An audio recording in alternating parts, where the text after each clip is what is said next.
So I'm going to be talking about social skills in PWS. I'm going to talk a little bit about the behavioral phenotype in PWS, and then I'm going to talk a lot about a study that we've been working on. We've been funded by FPWR to do this really cool study of an online social skills group. And so I'm going to tell you some kind of preliminary data. I'm going to tell you about kind of where we are and where we hope to be as far as being able to teach your kids social skills. For most of the people that we see, we really feel like having a good set of social skills is a really good way to kind of head off some of the psychiatric features. For the people that we see with the biggest issues, they're not engaged, they don't have friends, they're not in anything, and I think that's a huge problem. So we need to figure out a way. For most of our kids, they want friends, they want to engage, but you know, they kind of stand next to people and kind of look at them, and that just generally doesn't generate a whole lot of friendship. So we want to figure out how to make those friends, how to keep friends, what's appropriate, what's not appropriate, and so we have really, really enjoyed ourselves doing these social skills groups, and we have a group of graduate students who we're training to run the groups too. So we now have I think 6 of them trained to actually do the same thing that we do, and we're hoping that once we get finished with this study that we can actually put it out there so people can be a part of it, get the curriculum, and do it on their own through schools or things like that. So what do we know about social skills in PWS? Like anecdotally, we know they love animals. So for a lot of our folks, they love dogs, they love cats, they love cows, all that kind of stuff.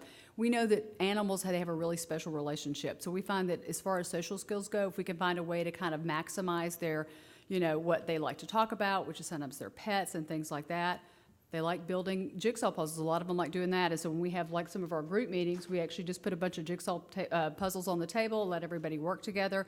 And when we see that when they're in these groups and they're doing something they really enjoy, they actually have much better social skills. We're not arguing with people about how things should be done. We're not doing all those other kinds of things. So we try to think of things they really like to do, and we try to maximize that with our social skills.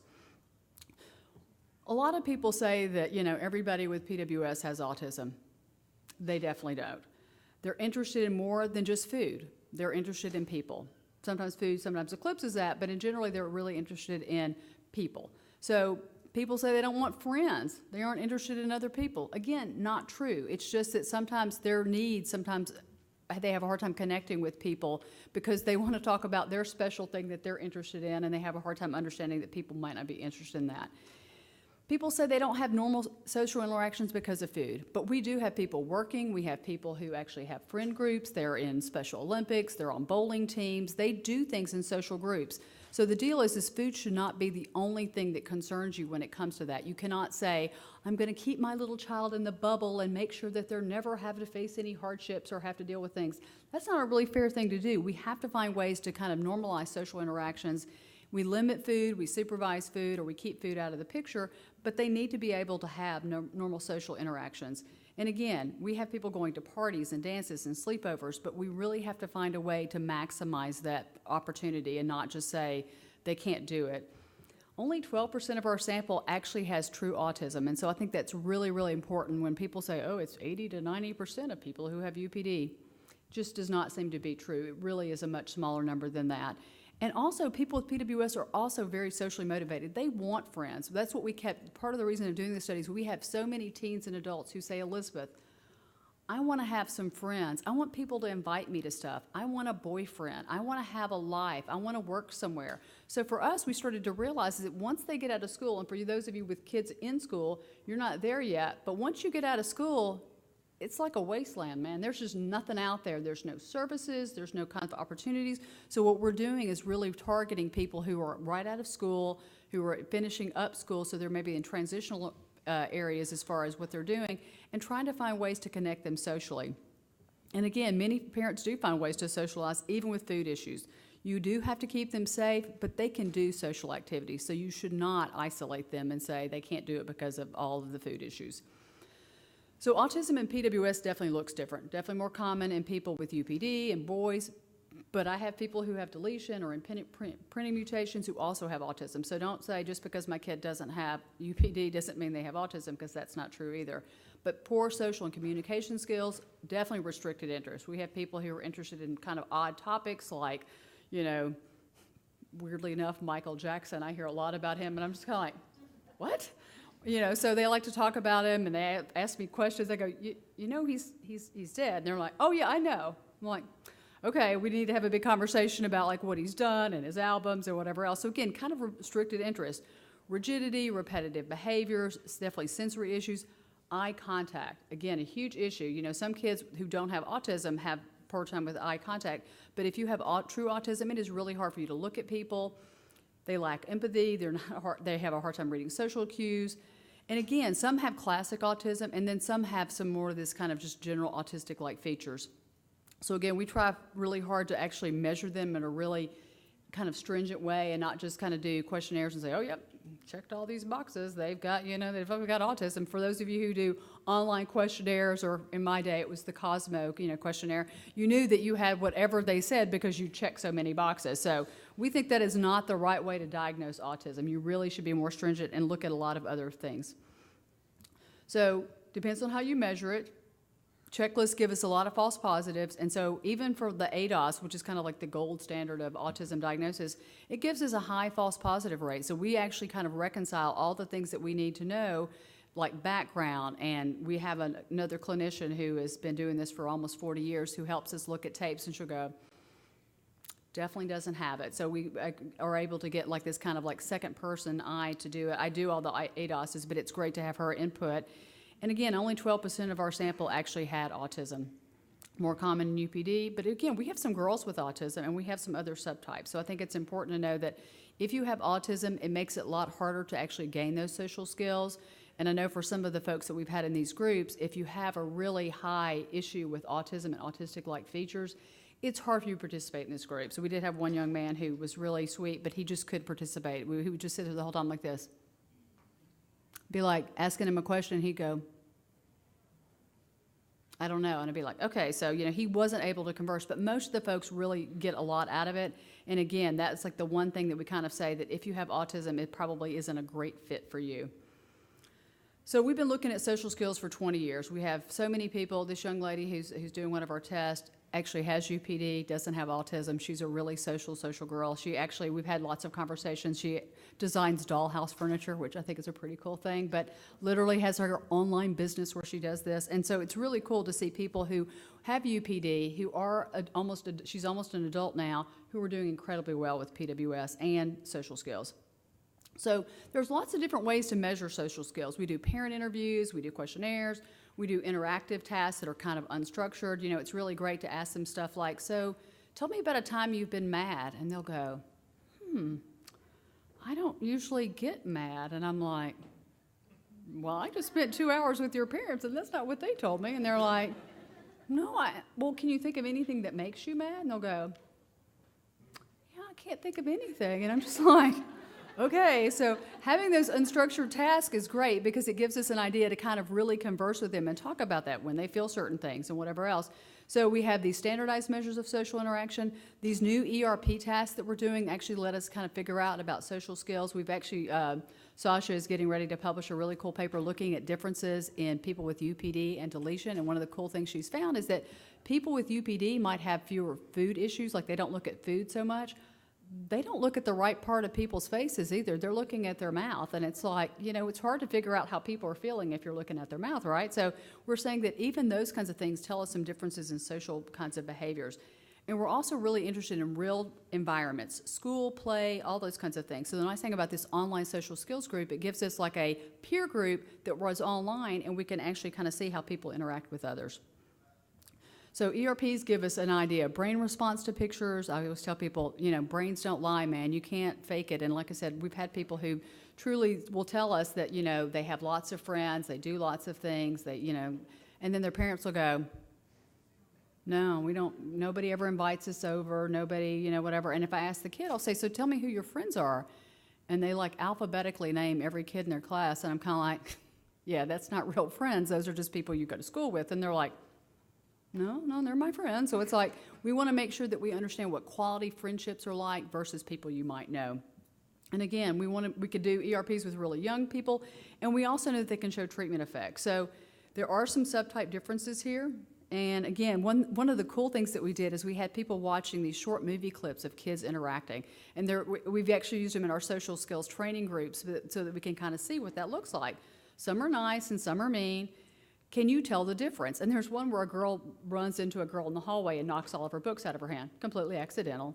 And she goes, "Oh, I'm so sorry." We asked the kids, "So what do you think? Was that girl being mean?" And they're like, "Oh, yeah, she's really being mean." And I'm like, "So tell me more about that." "Well, she ran into that girl." I go, "Right, but she literally couldn't see her and turned around and ran into her." And they're like, "Yeah, but she ran into her. That's mean." So the idea of what's intentional and what's on purpose is really hard for them to ascertain. And you guys know this. You'll say, "Did you do that?" Or, "I know you did that." Or you'll be upset about something they've done, and they'll go, "Stop yelling at me. You're so mad at me." So they really don't seem to understand what people are saying. They just kind of, like I said, they listen to the tone of your voice. And you guys know that when you get upset with them, they get more upset. So this idea is they don't always are able to read the social cues that we think they should be able to read, nor do they read them correctly. They often tend to think of things as being much more negative than they really are. So for us, it's important for us to figure out, can we teach them to do those things, which is why we have them watch movies of other kids doing things, and then we have them do kind of act it out, and then we have them interact to try to see if they can generalize those effects. What do they notice? What do they ignore? And again, we definitely see some subtype differences. People with UPD have a harder time sometimes reading the social cues and understanding what people mean. And what was really funny is I just did a social skills group right before I flew out yesterday, and I had to laugh because we had Haley and I, who, if you guys know me, you know Haley, we did a little interaction where I invited myself to go along with her and her friend, and Haley goes, it's not, I really can't do that. And I was really bent out of shape and yelling at her and stuff. And the kids were like, "Oh, this is great." And so I said, "So let me ask you, who got their feelings hurt?" And they were like, "You got your feelings hurt." I said, "Right. So was it okay to ask Haley to go along with her and her friend because I eavesdropped on their conversation?" And they're all like, "Yeah. Yeah, it's totally okay. Because you wanted to go, right?" I go, "Is it okay to invite yourself on somebody else's social thing?" And they're like, "Yeah." And I'm like, "Really? You think that's okay?" And then one of them goes, No, it's not okay." "Great, you read my face. Tell me why." Because you're not supposed to do that?" I'm like, "Right, but why not?" And it was great. One of our girls who's an adult was so funny. She goes, "Because it's very rude to invite yourself on somebody else's social thing." And I go, "That's right, Rachel, that's exactly right." And she said, "Yeah. My mom tells me that all the time, that I shouldn't do that, but I really, really, really want to go." I go, "Totally understand." So we're talking about ways to kind of inhibit some of those impulses and know what's the right thing to do. So some of the best ways we think are looking at environments with cameras and helpers and things like that, and we want to find ways to actually come to a controlled environment and maybe have some kind of group where we could actually kind of watch people interact. And so there's some really cool ways. You can even have ball caps that have cameras embedded right in the kind of front of them, and they can't see it. And we're thinking that would be a really cool way to see how do they interact, do they look at my face, do they interact appropriately, and ways to standardize that interaction. I actually work with somebody who does that in autism, and they have a playground that's completely wired with cameras and microphones.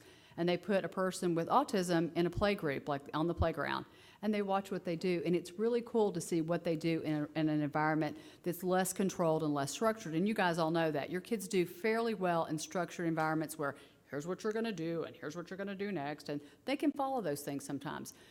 When you have kind of a free-for-all, they're just standing there like this. I mean, a lot of them just don't know exactly how to interact, what to do. They're kind of overwhelmed, and they get overstimulated.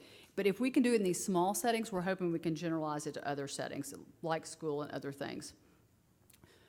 I tell people, we all need to be part of something bigger than ourselves. This idea that, my kid doesn't want to have friends or doesn't really care, they do. And even if they don't, they're going to need that at some point in their life. They're going to need people bigger than your family, bigger than siblings, things like that. They need other friends. This young man actually just started college. He is in a college program in Georgia and is doing incredibly well. But it was really funny. The mom was so excited about him going. He's living on campus. He is part of a group of young people with disabilities, and I think it's in Roswell, Georgia, and it's really cute. So they went. And one of the things that we're going to do is have him weigh in, because I said, you got to have some kind of way to figure out whether he's getting food. And in the first 2 weeks, if he didn't gain 12 pounds. So the mom and I were on the phone. She said, should we pull him out? Should we do whatever? Nope. I think we need to think about what we need to do next. And so now we have kind of an eyes-on person who just hangs out with him. He doesn't really think about it as being like a monitor, but this person, when he fills up his lunch tray, the person goes, well, Brandon, what are you actually supposed to be having for lunch? I think we'd already decided that you were going to have a salad and whatever. And he's like, putting it back. Yeah, so it is what we decided. So for him, it's a really good thing to actually have that. And I do hope, and we have a few people who are in college with Prader-Willi syndrome that are successful. If we can figure out the food issues, and I think the idea of having clinical trials that can actually mitigate some of the hunger, we may actually have some really kids who are independent, who have jobs, who go to college. And like I said, this young man is doing incredibly well. And even the fact that he has an ID and a meal card, he has all the things that anyone who goes to college has, and he's learning to kind of navigate that. So it's really cool to see that, and he does have really good social skills. He was in our group, but I won't say that's why he has the good social skills. He had pretty good social skills, but he has friends on campus. He has people that kind of watch out for him. He has friends that he does things with. So my thought is this is what most people want for their kid with Prader-Willi, right, is to have an active social life, to have all those educational opportunities, but we need to teach them those social skills so that they can actually make use of those things. Church groups, sports groups, Girl and Boy Scouts, all those things are things that people can be part of. Best Buddies. We run a music camp for people with Williams syndrome every year, and so 30 people come with Williams syndrome from all over the country. They come for a residential camp, and they love making music, they love making friends, and we work on things like social skills and kind of appropriate things that they can and can't do. And so it's really cool that you shouldn't limit anything that they do. Everything should be an open opportunity. You have to figure out how to support them, how to work it out, how to kind of help other people understand how your kid works, and be able to support them in those settings. If your kid doesn't like sports, putting them on, a sports team may not be a good idea. But if they like something like that, it's a really good idea. If your kid's musical, if your kid's artistic, take whatever talent or interest they have and find a way to make a group. Even if you have to create that own group at your own house, doesn't matter. I always tell people that's an important thing for you to do so that your kid has those opportunities. And again, you cannot learn new skills without having opportunities. But with opportunity comes risk, right? It's like, when I take my kid to a new place in a new setting with new people, it's a crapshoot. You never know what's going to happen. Are they going to fall apart? Are they going to melt down? Are they going to have some kind of food stealing incident? But you've got to get out there. So you have to adapt a setting so it's safe, but don't hide from that. We had this lovely group of young ladies, all in the Vanderbilt sweatshirts, who actually have been part of our studies, but 3 of these young ladies are going to be in our next social skills group starting on Monday. But they're in a group home, and they're literally finding a way. All 3 of them are going to be on their own computers in different rooms, but they're going to find a way to participate in our social skills group because, as they say, even though they live with 5 people and they have a lot of opportunities for social skills, they want to be part of something bigger than what they're doing. So we're really excited that even group homes are working with us to get their kids in the social skills group to learn skills. And we also feel like it's a way for them to help the isolation that often comes when we're having Prader-Willi syndrome. You guys feel it when you leave here. Sometimes you just kind of go, back home. Nobody understands my kid. Nobody understands us. I'm sure you have people telling you, well, your kid's weight is perfectly healthy. I don't know why you're watching everything they eat or, whatever. And you're like, okay, you don't know what it's like to live my life. So I think it's really important to have for them the same thing that you guys have, which is these social skills groups and ways to kind of connect. Peer modeling for younger kids and older kids is really, really important. We have these 2 young ladies are actually going to be in our next social skills group. And again, they live, and one of them has a job. She works in a like a vet's office and weighs dogs and does these things. And the other one works in an old folks home. So we have people who have jobs and are doing fairly well. But as they both said, we really want other social connections. We want other people we can connect to.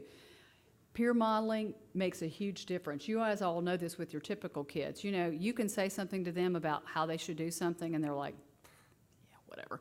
Some other person, sometimes even a kid, will say that to your kid, and they'll go, you know what Jack said to me? You know what I should do? And you're like, I say that every day. How come you don't ever listen to me? But they really take it from peers. So we really want to make sure that we have peers telling those things. And even in our social skills group, nothing is more impactful than somebody in the group going, well, you're not following our rules. And the kid will go, oh, okay. So they really, really take it well from other kids saying the same things that we say, but instead it's part of a peer group. So again, peer modeling is important. Adults with PWS are parts of families, they're parts of communities, so we need to look at families, like what are you guys doing to kind of help best support your kid and help them? Each person is different and each situation is different. I am so tired of people saying, well, you know, everyone has Prader-Willi, so they're all like this. Look around, people. They're not all like this. There's a whole lot of variety and variability. So we need to figure out that one size does not fit all. We cannot come up with one solution and say, this is what we're going to do. Everybody's going to do this, because we have to find the best way for people to fit. And I think for a lot of parents, you guys see that, right? You see, my kid is not like this kid. And I love when you guys call me, you'll say, well, you know, so-and-so. I'm always like, yeah, I know that person. Your kid is not that person's kid. So it's hard sometimes not to compare yourself to other people. And sadly, I will say this because, you know, I think Facebook and all these kinds of social groups are great in a lot of ways, but what they also do is make people feel you're not doing enough, you're not doing the right thing, everybody's doing better than you. Don't get caught up in that, because I always tell people, you know, you can say anything on Facebook. Doesn't make it real. So I think it's important to know kind of where you're coming from, how you're doing, how your kid's doing, and realize that every single person is different. The challenges you face are not the challenges that other people face. But I do think, like I said, that we need to kind of find best ways to support each person we see. School, family, sports, activities, volunteer opportunities. I have tons of people who are teens and adults who are volunteering. It is so cool to me. I have a young lady who's teaching horseback riding to kids with autism. She loves it. She is like, for that, you know, 2 or 3 hours a day, she is an expert. She knows exactly what to do. She's, you know, usually kids with Prader-Willi are pretty bossy, so she loves being able to boss other people around. It's pretty perfect for her. And she's with horses, and so she's active, she's engaged. And what's so funny is those 2 or 3 hours that she's doing horseback riding, teaching, no behavior problems, no food issues. Man, she's completely focused on her job. And so I think it's really important to know that being busy and engaged makes a huge difference for risk factors. If people tell me their kid is having all these issues, I usually find out they're home all day, they're doing nothing, they don't have any activities they're involved in. And so I tell people they need to be involved. That is one of the biggest risk factors for having psychiatric issues, is not having stuff that you're doing and involved in. I was going to say, this the young girl in the wedding or whatever, it's so funny because, again, she actually, also from California, but she works in also like a PetSmart or whatever and has a job. So the deal is you can find ways for them to actually be engaged and employed. You know, they have to make sure she doesn't have access to the employee lounge and a few other places in the store, but it works for her. She has her lunch. She eats out next to the, you know, the goldfish tanks are in a big row. She just sits out there and eats her lunch, and she's really happy. And she does a great job at her work. The people there really, really like her. So we take strengths and we turn them into skills. If you have individual interests, that's a good starting point, which is why we often say, like when we do our social skills group, we talk about things, you know, we always say, so you're going to tell some interesting fact about yourself. And it's really cool because I love what they share about something about themselves. A lot of them share something about a pet that they really love, a subject they're really good in, things like that. And we really talk about those kind of good things. And then we get them to ask other people about what they're good at. Sometimes it's hard for people with PWS to think about what other people are interested in. But we're taking turns, we're learning to do those things, and we're getting to focus on the right things. If you look at people's faces and listen to their tone of voice and listen to what they say, you can come up with an appropriate response. And it's great doing these over 10 weeks that we can literally kind of mold and shape those responses. And when people come up with, you know, a not very appropriate response to a question, I'll often go, okay, hold it right there. What did you just say? And they'll repeat it, and I'll say, does that really make any sense? No. Well, what else could you have said? And so we work on practicing those skills. And it's great because it's such a trusting environment. You know, like I said, they really trust that we're not doing it to be mean, but we want to help them. And it's cool to watch them. And it's cool to watch how they change over time and come up with much better ideas. We also try to think it from their perspective. My social interest and skills are not the same as theirs. So we talk about this idea of kind of coming from where they are, be it high social skills or lower social skills, and working on those things. For some of our higher functioning kids, it's really interesting because we have the groups, there's a lot of variety in each group. There's 6 to 7 people in each group. But some of the higher functioning kids are like, hey, Elizabeth, I don't really need any help with my social skills. I'm really great. I'm like, okay, that's awesome. And so what I tell them is, I need you to help me teach the other people in the group. They're like, oh, I'm all over that. And what we work on is inhibiting some of those really bossy tendencies. I always have 1 or 2 people, and I always go, I'm sorry, wait, who's running the group? And they'll go, you. I'm like, okay. That's great. So I can take care of this. I appreciate they'll correct other people. They'll tell them what they're doing wrong. And I'm like, it's not really your job. And so I say, that's what they pay me for. So this idea is we take where they are and we try to move them from there. We break down tasks into small parts. We talk about looking at faces, looking at mouths, listening to tone of voices, looking at body language. Again, it is amazing. We even do like pictures of these kind of like faces, and we'll say, what are they feeling? Everybody raises their hand, like angry, mad, disgusted. They'll like, go on, and it's like sometimes they're not even right. And I'll go, look at the face. What are you looking at? And they're like, oh, yeah, I see that they're mad. So we're really trying hard to focus on facial features, emotions, things like that, and then we break it down to the small task, and then we put it together so we're multitasking. And we model it, we practice, and they all have homework, and at the beginning of each session, it's like, so has everyone done their homework? I love it. It's like being in class again. Who wants to share their homework that they did? I said, you know, if you don't volunteer, I'm going to call on you. And they're like, it's great to actually do that. And they have to practice, and they know that. So it's pretty cool to actually have that accountability. We know that like some of their jigsaw puzzle skills are really, really high. And so we often talk about how we take those social skills and interlock the pieces so that it actually has this idea. We start with this, and we add this, and we add these other pieces. And we talk about those things because we know that a lot of them are good with that. We know, again, that they're nurturing and caring. Again, that's not always evident sometimes when they have a meltdown or they're really upset about things, but they do like caring for small animals. They generally are helpful. They're selfless when it comes to feeding and taking care of pets. Most of you know that they are so good when it comes to things that are kind of routinized and whatever else. They're willing to do it. And they are in tune, like for other people being distressed. They don't always respond appropriately, but it is cool to kind of see how they can see that from other people. They're intuitive of animals' needs. The animal's scared, the animal needs this. And so it's really cool for us to see how they're able to take that. And again, they can be incredibly compassionate and kind to others, especially people who have disabilities. It's funny, they kind of go, oh, they always say, do all the people in the group have Prader-Willi? And I'm like, yes. And they're like, look at all their faces. They go, yep, they all have what you have. But they're like, really? So I'm like, yeah. But once they kind of get that everyone is like them and we're all on the kind of same playing field, it really is cool to see how empathic they can be. Again, we do use the idea of animals to kind of teach social skills. We often talk about, if we're going to talk about something of interest to us, a lot of them bring up the subject of having a pet that they love or whatever else. And it's cool to actually hear how they do that. And we talk about how calming and soothing pets can be, and how we need to kind of work on some of those soothing and calming skills in ourselves. And so it's really cool to actually talk about when you hold a cat or a dog that's scared, can you feel how scared they are? And they'll say, yeah, I can feel their heart beating, they're breathing really fast. And I'm like, so think about when you're upset. Do you feel the same way? And they're like, oh, yeah. So we try to talk about things that they're already kind of aware of and try to get them to do it with themselves. And again, we do have people who have jobs in all sorts of different like kind of animal businesses, and it's really cool. And there's even now a new vet tech online program for people with autism to teach them how to be a vet tech. That's the coolest thing ever. So my thought is you know, this to me is like a kind of a stepping stone to getting people involved and hopefully get them jobs that take their interest and turn it into something they can either make money in or at least be engaged so that their day has a purpose. So do we feel like we can teach social skills? Like that's your kid, right? You guys know him. You're like, I know Patrick.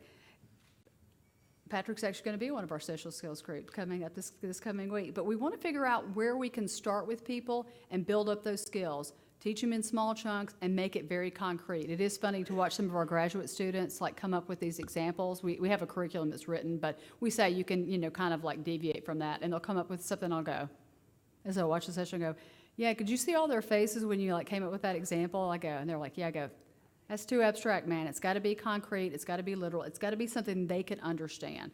So we practice in groups, and then we try to include as many people as we can. So this is the kind of the BOSS study is this idea of using virtual online reality, kind of like social groups to help build social, get rid of social isolation and build social skills. And all people need is a computer and a webcam. I mean, it's pretty easy. I will say that every once in a while we have technical issues, but it is pretty cool how something like this can work. It looks like the Brady Bunch, for those of you who are old enough to remember those tiles. There's all these faces, and they can see each other, and we can see them. But I do love the fact that they kind of forget sometimes that we can see them. So I have people doing stuff in camera that I just go. One guy was spinning around in his chair, and like I almost had a seizure watching, and I said, hey, Brandon, stop spinning in your chair. And he's like, I said, yes, I can see you. You can't always see us, but we can always see you. So we often do that, and it's great. And if people kind of get on a tangent and they can't be stopped, I'll go, I can mute you. And they're like, you'll do that? I go, I will absolutely do that. So it's this idea that we do kind of control it. So I feel like Oz, you know, I can control all the computer stuff. Actually, more Haley controls the computer stuff. I just say, hey, mute that person.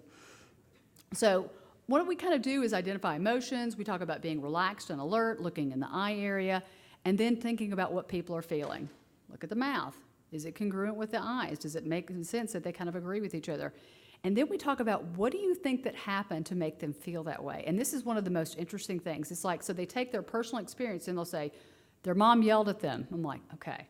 The teacher was mean to them. And so they'll talk about these things, and we start to get an idea of what actually triggers some of their really kind of negative responses. And then we talk about what you do next. Like, so once things are broken or messed up or whatever, we talk about kind of how to fix it back, build the relationship to kind of make things better. And we talk about responses to that emotion. We show lots of pictures, then we go towards movie clips of kids, and then we do lots and lots of practice. We do it with us, and then Haley and I will do it, or the two facilitators will do it. Then I'll do it with the kid that's in the group, and then I have them do it. So we're really trying to, it's like playing ball. First, we're watching somebody play ball, so we go, okay, that's what they do, got that. Then we watch other people do it, and then we do it with that person, and then we do it together. So it's really cool to kind of build those skills and do lots and lots of practice. We talk about listening well and watching for clues. And I love when they'll catch things sometimes that, like, other people don't notice. To go, yeah, well, that girl's voice was really sarcastic. I'm like, ooh, you saw that she was sarcastic. And they're like, yeah, she said something nice, but I could tell from her tone of voice that she didn't mean it. And I'm like, oh. So we're trying hard to get those more subtle things.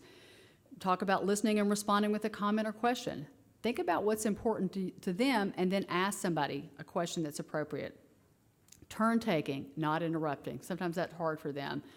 And if you mess up, try again. We rate conversations that are okay, and then we actually talk about getting the hang of it and try to getting up speed and complexity, and then we reevaluate. We have these two sessions during the 30 sessions that are really cool, and they get really freaked out. We go, so next Monday you're going to run your own session. They're like, you won't be there? And I'm like, here's the deal. We're going to start the session, and then you guys are going to run the session. You're going to have some things you're going to do, and then we're going to evaluate how you did. And I like when they'll go, are you going to be watching the session? I go, first we said no because we thought that would make them feel more comfortable. Then we realized that was a bad idea. So now we say we'll actually be in the room, but we just won't be running the session, because sometimes one or two people would just take it in a whole different direction.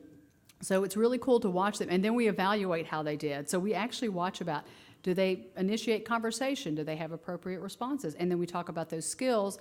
And we give them positive praise for the people who kept it on track, who followed the rules, who do those things.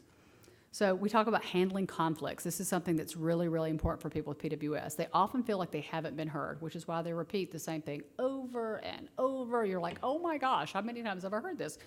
And we try to talk about trying to focus on their emotions, calm and soothing, putting themselves in somebody else's shoes. We'll often say, you get to act this part, now you get to act the part of the other person. And they're like, ooh. So it's really cool to see how they start to realize that when people have conflicts, what is actually going on, about talking it out, how to make a point. It doesn't mean repeating yourself over and over and over or getting louder. It's this idea of like listening to what other people say and making a point that makes sense. We talk about forgiving and forgetting, which is hard for them. Again, they just like, they hold a grudge. We have people who talk about something that happened 13 years ago. I'm like, oh. Okay, well, that's in the past, so let's move on to what's happening right now. And then we practice, and then we have them go out and work with families and friends and classmates and schoolmates and work out those things. And then we'll have them bring back conflicts that have happened in the week, and we talk about those things. So it's really cool to see how they do. Ways to stay connected and combat loneliness. We really want them to connect with other people, and it's really interesting. Initially, they want very much to connect with us, the facilitators. They'll ask us all sorts of personal questions and things like that. What we really want them to do is to start with that, but then to get interested in other people. And it is so cool to see how they can get so interested in other people's things that are going on. We had a young lady who was having an issue with her job coach, and she was very upset. And so for the whole session, she's literally like crying and upset. And I could tell we weren't going to get anywhere. So I finally said, okay, everybody, this young lady's obviously having a really tough day. Can everyone think of something that they could say to her to make her feel better? And it was funny. Even Haley goes, what? Off script? I said, yeah, we're going to go off script. And every single person thought of something. The first one was pretty bad, but they tried. And they were not very prepared for this. By the time the last person came, they said, I am so sorry that you're having a hard time at your job because you asked too many questions and people find that really annoying. But you're really sweet and you're really smart, and I have a feeling you're going to be able to figure it out. And her face just kind of goes. And I said, well, how do you feel after hearing all those nice things about trying to make you feel better? She said, it was okay. Whatever. It's like, we don't expect miracles here. We just, it's reality here. But it was kind of cool to watch everybody say something to her. But we are seeing this real increase in empathy. So the ages have changed a little bit for people. We actually were, it was like 16 and up, but now it's 13 to 35. So we want to go a little bit younger. We want to go a little bit older.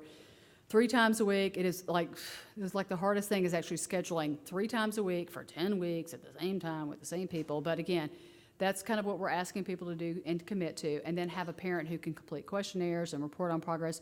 We do these cool little interviews with parents and kids to kind of see what their social skills are like to begin with, and we continue to do that throughout the study, and at the end we continue to do it when they're kind of like out of the group, but not necessarily like, hopefully we're still going to be following them to see how things go. And then we have homework and stuff. So after the group ends, there's an app that we have called GroupMe that people can get involved in. They can connect with other people and message. They're apparently not really good at that, which is what we figured out. It's like as long as we're doing it and we're making them connect, they're great. But when they have to do it on their own, they just drop the ball and they don't we have 1 or 2 people who go, hey, how's everybody doing? It's like, no response. So I tell people, if you guys want to keep this up, you have to do it. But I do have some folks that have learned to Skype with each other and text and call each other. So it's really cool to see how they've learned to do those things. Some of the preliminary results we have 28 subjects that have completed the study so far. That's kind of what it looks like, that kind of little like a mismatch of like all sorts of different like picture frames or whatever. But it is so cool to actually say we have 5 groups running right now and another 27 are enrolled. We're almost kind of done, which is weird. We kind of thought that it would take us a lot longer, but we have the groups are enrolled and kind of signed up, and so we're going to start the last, I think the last 5 groups are going to kind of like consecutive roll out through the end of this year.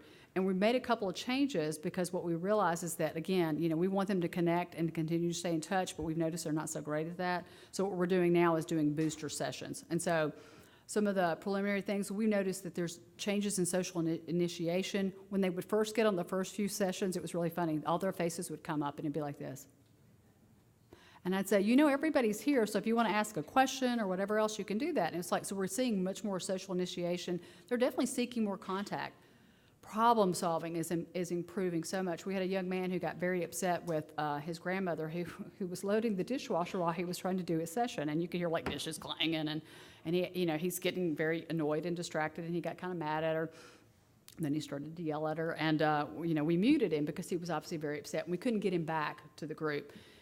When we got to the next session, it was kind of at the end anyway, we both said, I kind of wonder it would be a great teaching moment to talk about, that kind of the things we've been speaking about to him and whatever else. But I said, I also don't want to make him feel embarrassed or whatever. And it was really cool. He gets on the session and whatever, and everybody's sharing. And he said, hey, I want to talk about what happened yesterday. And I was like, ooh, this is really cool. And he said, yeah, you guys might not have noticed this, but I got really mad at my grandmother. I was like, no, we didn't notice any of that. He's literally cursing at her and just like literally just like flipping out. And he said, I said, yeah, we did notice that. You were obviously pretty upset. He said, yeah, she was distracting my session time. And one of the rules in our group is people aren't allowed in the room. People can't disrupt us or distract us. We don't allow pets in the room, all those things. And she was doing that, and I was really upset with her. And I was like, yeah, I noticed that. And he said, but I told her from now on, I want her to stay out of the kitchen when I'm on my session because that's my kind of time with my group, and I don't want her to do that. So he said, I'm going to hang something on the door so she knows that when I'm in here that I'm on my session, and I won't do that. And he goes, and I realized I was kind of a fire starter instead of a firefighter, which we talk about putting out fires versus making them a lot hotter. And he said, I was kind of a fire, starter. And I said, yeah, I noticed that. And he said, but I feel like, I'm learning how to kind of calm myself down. But I was so impressed. We actually did. We said, that was so insightful that you actually said that and understood and problem solved. So we're seeing more and more of that they're able to use those coping strategies. We have this thing called 3 deep breaths. When you get upset, you take 3 deep breaths before you respond. And it just seems to kind of sometimes make things better when it comes to actually responding in a really negative way. The biggest changes are those with the lowest social skills, the people who don't necessarily connect, don't know how to do these things. We had a young lady who's not on this on this picture, but there was a young lady who has some autistic-like features. She has a really hard time looking at people's faces, so you can imagine recognizing emotions, hard for her. We noticed from the first session to the middle session, she would actually sign on a few minutes early so she could talk to us. She was looking at our faces. We would talk about opening her eyes and looking, you know, because like, even when she would talk, she'd do this. I was like, maybe you could open your eyes. And towards the end of the session, she got so much better. She would initiate conversation. I would love for her to get on. She'd go, hey, Dylan, are you still at school? And he'd be like, yeah, I am. She was like, I can see you're in a classroom. And I'm like, they're talking to each other. We're not having to like facilitate this. This is really cool. And also turn taking and appropriate responses. It was so cool, again, to see people put themselves in other people's shoes. You know, every once in a while we have those really inappropriate responses. We're talking about sharing something personal but not too personal. And one guy was talking about his girlfriend, and some girl in the group goes, so Jake, is your girlfriend really hot? I'm like, Lauren, I don't think that's an appropriate response. She goes, but I need to know if his girlfriend's hot. I go, I know that's what you need to know, but that's not an appropriate question. And she's like, whatever. So we were like trying to work on those things. And it was really cool to see them change. And again, they're supportive of each other. Like I said, when people are having bad days, we had a young man who had some issues at school for several days in a row, and he would come on the camera and he's like this. I'm like, hey, man. Wouldn't talk to anybody, wouldn't interact, and it was really cool. You know, like I said, we would try to like get him to open up, and by the end of the session, there were a couple times that he said, I didn't want to be here, had a really bad day at school, everything went wrong. I'm so glad I came. He goes, I really feel better at the end of these sessions. So it was really cool to see how they could actually support each other and be parts of these groups.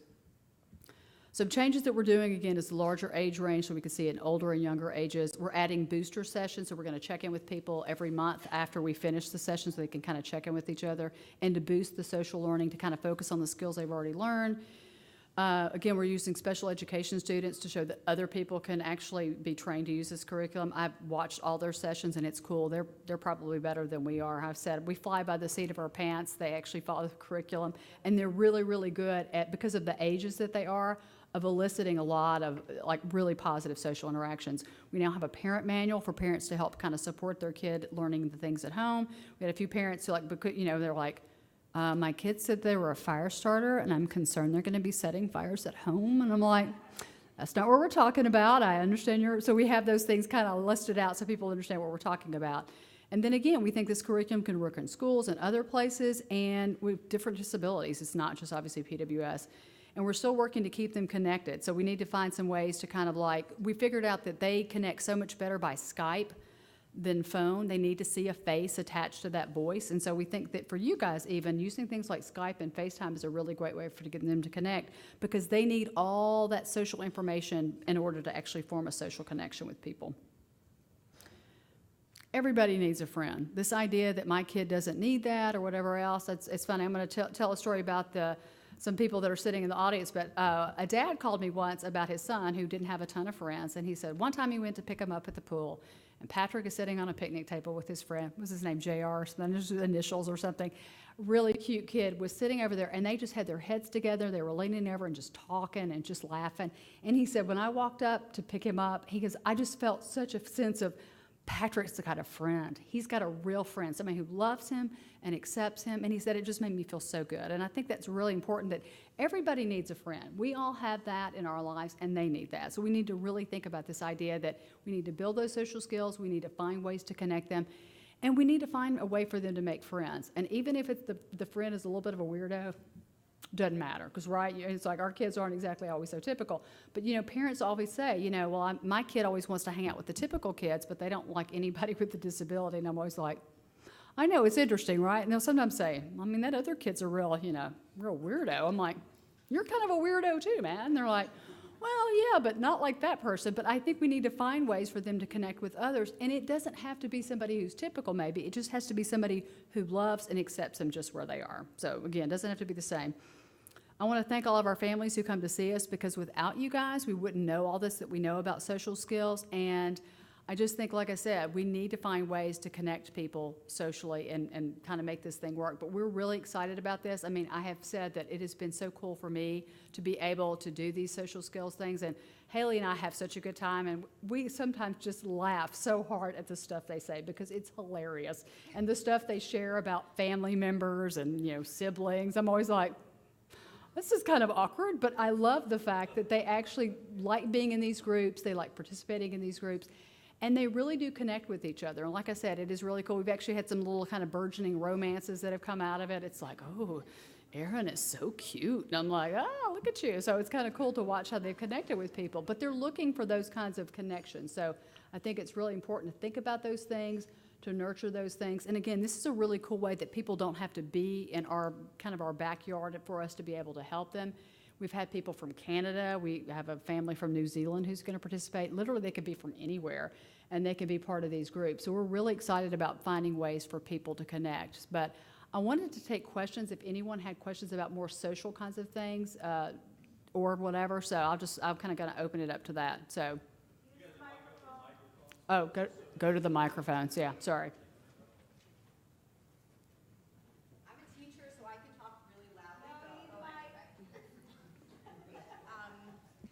So I had a question. My son's 7, and he has 2 brothers on either side, his bookends, who are typically developing. So we've always, relied on them for good peer modeling. Yeah. And he's in a typical class, and he's done really well. But we had an interesting experience this summer where they have an extended school year program where we live. So he got essentially free summer school with all of his services, and it was fabulous. It was the first time he was really, though, in a community with just kids with special needs. Right. Because he's always been in a typical preschool and a typical elementary school class. And we saw like a real increase in his social skills because he was with kids that are just really more his speed, Right. so to speak. And I had this moment of like this epiphany, which was like I'm always pushing for this typical peer modeling, which I know he needs and I want him to have. Right. But maybe there needs to be more of a balance with him spending time with kids who are more his speed. And I totally agree. I wonder if there are ways to do that in communities where we don't have like special needs social skills groups. He made a really good friend this summer who's a little boy with Down syndrome, and they're like buddies now, and it's awesome.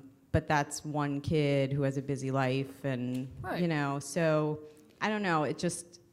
I think your question is this idea, like, I tell a lot, 'cause I've been doing this for 22 years, and I have a lot of parents who, like, I want to, like, push my kid to be as typical as they can possibly be. Well, I will be really realistic with you and honest with you because I've done this long enough. You need to be in both camps. And some people need to be only in the disability camp because of their kids' behavior or other issues. But I say that, so when you're in a typical group and you have pretty good social skills, you're kind of being dragged along by the typical group, and that's great. But it's like all of us. It's like, I'm not very athletic, in case anyone didn't know that. If I play with somebody who's like, 10, I can be really good for a while. If I play with, somebody who's really good, I'm not. So it gives them a chance to actually build competence in a way they cannot build with typical peers. So I think it's important to do that. And for a lot of parents whose kids get to the point where they get old enough and they'll say, we're in no man's land. We don't fit in with typical kids. We don't fit in with special needs kids. And I'm like, right, because we've built up this idea that they're going to be completely typical and we're going to support them in a way. When kids get to middle school, they're like the worst kids ever. They're mean, and they really will not maybe pick on kids with disabilities, but they will exclude them. And I think that's the reason that, especially in elementary years, like even doing like Best Buddies, dodgeball, I don't know, something where they're actually doing a sport with kids or whatever, an activity with kids. It doesn't have to be social skills, but it needs to be something where they're cooperating, interacting, and having to kind of interact with other people. I think it's huge, and I think everybody needs to do that because I think that at that point, they build competence because kids are all different from them and maybe lower functioning than your son. But he's obviously found somebody he connected with, right? Yeah, and I really appreciate what you're saying because I think we definitely, and the kind of parents that are connected to FPWR feel an enormous pressure to kind of induce as much typical behavior as we can in our kids, and that's great, but there are real benefits to them being and working with kids that are like them, and that's important for everyone to remember. Yeah, I totally agree with you there. I was just wondering, for those of us who have younger children, specifically 5 or below, are there things or different types of things that we should be doing to help foster these skills now? You know, your groups are for older children. I'm just wondering what we can do for the younger ones. Having siblings is great. Making them cooperate. I'll have more You're like, kids. oh If we God, don't want to she's- have more kids. Okay, yeah, okay. Have more kids. So it's my list of recommendations. But having them interact with any other kids, like I said, everybody's doing therapies and they're doing all this one-on-one thing, and that's great. Make your kid cooperate with other people. Your kid, and I truly believe this, your kid should not be the center of the universe. I mean, they all think they are, right? But they shouldn't be. So this idea of anything that they're involved in, it doesn't even matter what it is, be with other kids.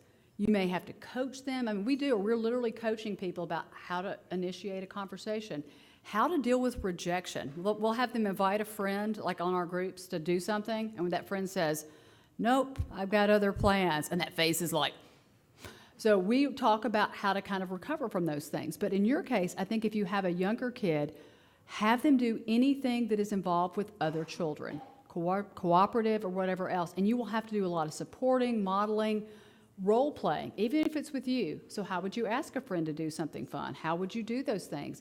Whatever it is, even offering something like a toy to another kid, those are all things. So sharing, cooperation, anything where they have to kind of compromise, because that is a thing I think that they're lacking, the social skills, they're lacking those kinds of things. Do that early, and it makes a huge difference for kids' social skills later on. Great, thank you.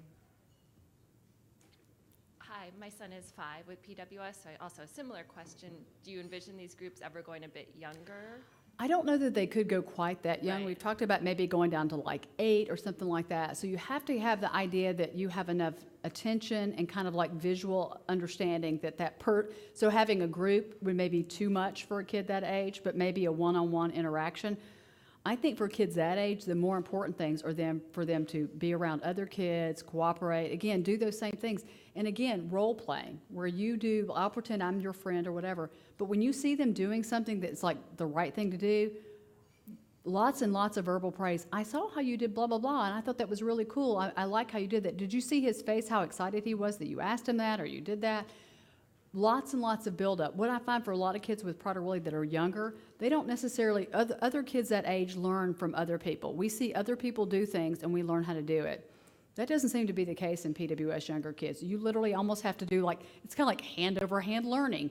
You have to visually show them, do it over and over and over so that they can learn to do that. And I think that's what we have to do with those younger kids, is come up with real life models where they're having to kind of exercise those social skills. Being in a classroom is great.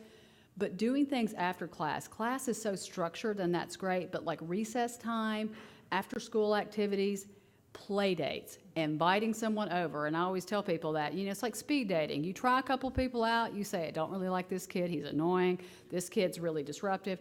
You keep trying out people till you find that fit, and then you go, this is the kid. So, and then you make it happen. You literally drive them over. You'll have to do all the effort, and I have parents go, it's just so much work. Yeah. If you want it to happen, it's going to take work, but you will have to make it happen. But I think play dates would be a great way for a 5-year-old. So it's outside of school, and it has to be kind of unstructured. And it's okay to have an activity where they're finger painting or they're building something or whatever it is, just so they're actually doing something together.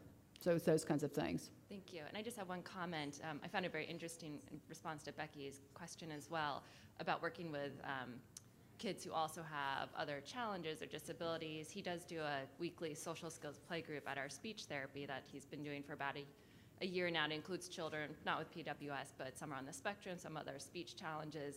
And he's so interactive with these children. We might encounter them in the hallway, either before or after group, and it's been really interesting to see maybe that lower or more similar playing field really does help sometimes. It does, because again, you get to be good for a while, and you get to. And I know even my I have a typical son who is like 20 now, but when he was 5, he was actually a peer model for an autism group, and it was really funny because we talked about it, and he kind of knew he was in that group, but it was really funny. After several weeks, he goes, "Do I have autism?" I go, "Oh, no, you don't have autism." I said, "You're a peer model." He goes, "Well, it's great. The other kids almost don't talk at all, and they are also interested in what I have to say." And I go, "Sounds about right." So my thought is it's cool for them to actually be really good at something, right? So I think that's cool. And I really do encourage parents. It's not this idea that if my kid interacts with people who are like not typical, it's like, it is so cool to watch how kind they are to other people. And I just feel like they really get that when they see somebody who might have a disability who is different. Because again, everybody acts like if I act like my kid's completely typical, they'll be typical. That's not true. And I've even had kids who they came into our study that didn't know they had Prader-Willi. It's like, and it was like part of our thing. And I go, so you have Prader-Willi syndrome. My kid goes, I have what?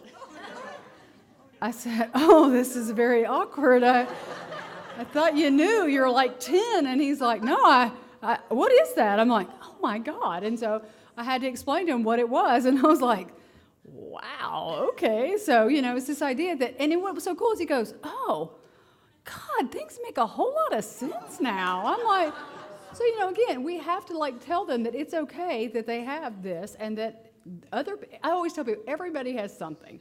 So we have to focus on how we're different and how we're the same. And sometimes by being different, we're more similar than we think, right? Thank you. So my son Charlie is 10 years old. He has Prader-Willi, UPD. He also has autism. He's in a special autism classroom. He's also nonverbal, which is more rare in Prader-Willi. But and he doesn't. I know he cares about other people because we see him mimicking behaviors. But it's hard to, I wonder if you have some suggestions, especially because he's not verbal. We are very limited in our conversations. Right. So I would think things like even like the kind of sharing and the kinds of like ways to overture. You think of little kids who don't talk. They find ways to kind of gesture and kind of for other people to understand them. So I would work on the kinds of nonverbal communication that we have. Even maybe some simple signs that you could even teach other people. Does he sign? He does have signs. He uses his iPad more and more for communication. And he's able to get across his OCD behaviors. We know exactly what he wants, but it's just more that back and forth and that exchange. Like he can tell us what he wants. Right, and I would say that, trying to get him to understand that other people have other wants. So, he may be really interested in that or want something, but the idea that other people might want other things. So I think it's more basic, and you think about younger kids, but, you put him in those opportunities, you see what works. And again, maybe you find other people who are kind of similar to him, where he actually has a peer group. I think everyone's looking for someone who is a peer, and I think that maybe if you look in even the autism kinds of groups. Well, he's in an autism classroom. Yeah. There's 8 of them, so.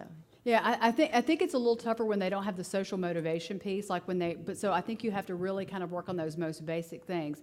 And again, if he's not distressed, I always tell people this, and it's really hard for parents to get. They're like, my kid doesn't have any friends. Well, how unhappy is he about that? And for some parents, they'll say he's not unhappy at all.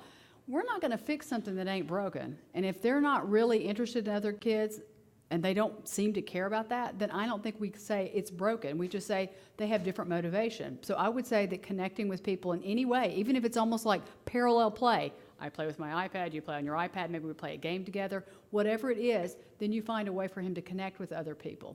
But it may not be the same way we think of it. So I would just say it has to be almost as basic as nonverbal communication and working cooperatively in some way to do something maybe.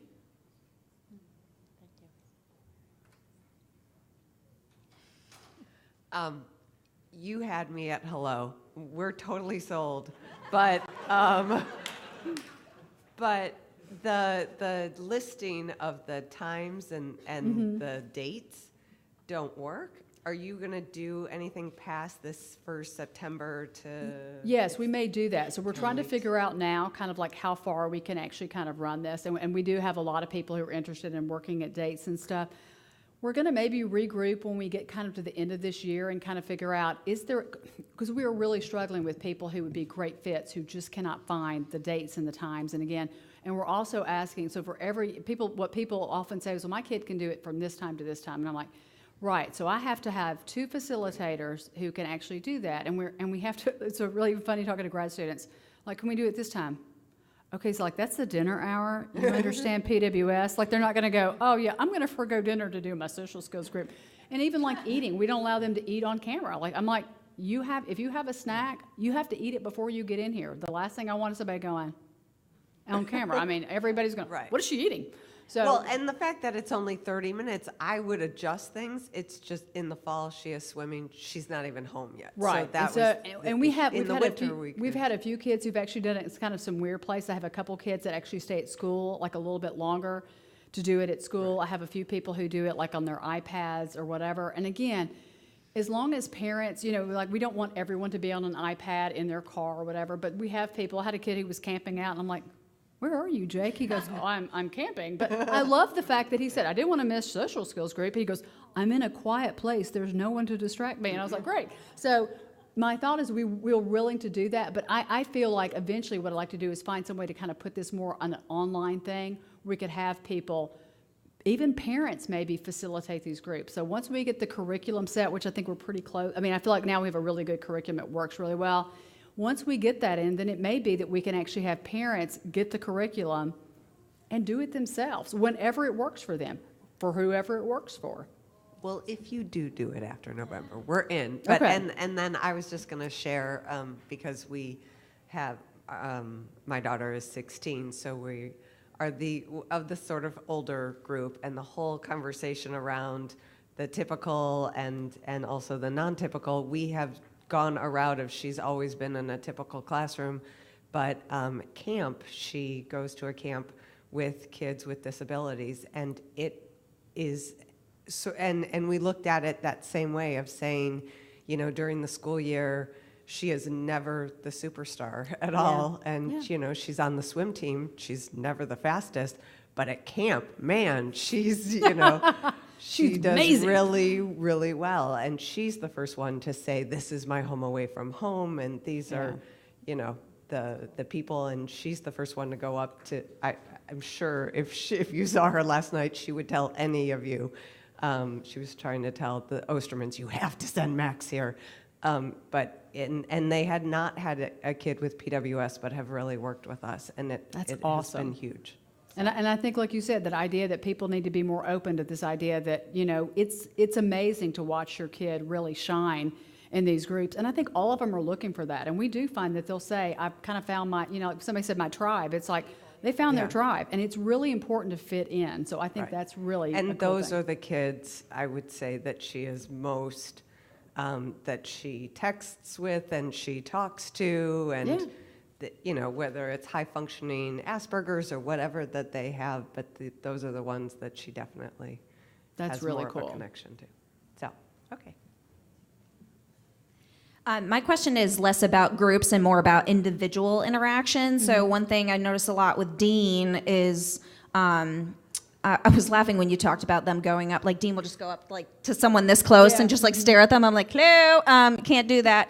But my question is, when you see an individual interaction playing out, if I'm there in the room, even if I'm farther away, I feel that tension between like wanting to intervene. Does anybody else like wanting to intervene to make the interaction go well and be successful, and then sitting back and letting him just like letting it play out and letting it develop. You know, when you see like a tantrum about to start, or if you see like, you know, Dean has speech apraxia, pretty severe, and so conversing is difficult for him. But if I see something start to unravel and I know that there's something he could say to the kid to, you know, what is that balance, or like how much before or after, how much do I prep it beforehand, or how much do I talk? Sometimes I feel like talking about it. Do you remember that point when so-and-so was going to do this? Like, that's just useless. He's not going to be able to get that. So I would say it is a hard balance. So, you know, you want to do it sometimes, but not all the time. That's kind of what I think do. preemptively, kind of before you go into a situation, to maybe come up with, and I tell people, rote interactions are okay because they almost need, we always come up with a couple of like a this is- script. the script. This is an okay thing to ask. This is not, you know, those, like, so one or two comments. And what you do is you really focus on, like, I always say an initiation line. So I would say, like, hey, do you want to play this? Or do you like Spider-Man? Or what, like, whatever it is, like a line that they can use most of the time that works. And then after that, what you'll find is the kid, you know, they interact with, like, yeah, I like Spider-Man. And then it's like, I don't have anything after that. Like, Yeah, I just that's know all that. I got. Right? Yeah. So you kind of like model it in steps and do those things. But you don't want to do it all the time. I had a mom who was always, her kid had some pretty severe speech apraxia, and she was always answering for him. I was like, Yeah.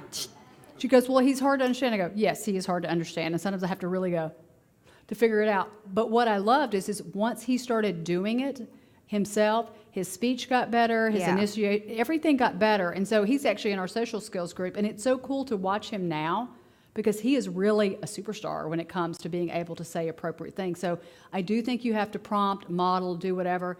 And it is okay, I think, sometimes, but just don't do it all the time. Because once they eventually figure you're going to do it for them, they're like, I'm out. Yeah, right. No need for me to even be involved. Oh, Dean is all about like he'll sit back and let you fan so you him don't and wanna give do him. that. Yeah, so well, it's this he idea doesn't of just care. kind of a balance of helping but not helping too much because you want him to do that thing. And again, the social boundary thing. Like we even liked when we had a camp, they would all get so close. I mean, it would just be like, Yeah, they just like stare at each like other. really close. Yeah.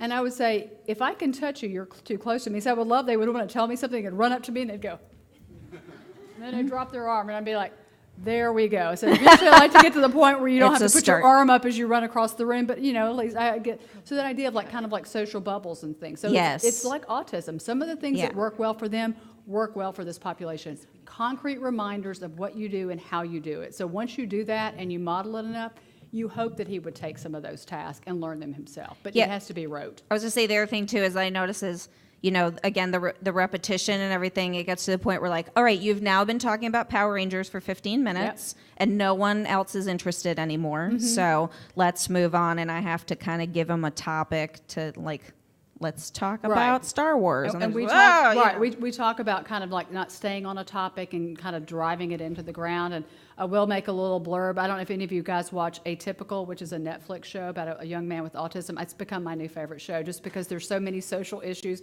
But he talks about penguins. That's like his thing. And he has 3 cards. His girlfriend has given him 3 cards. Once he's talked about penguins 3 times. Each time he talks about it, he has to give her a card, and then he's out for the day.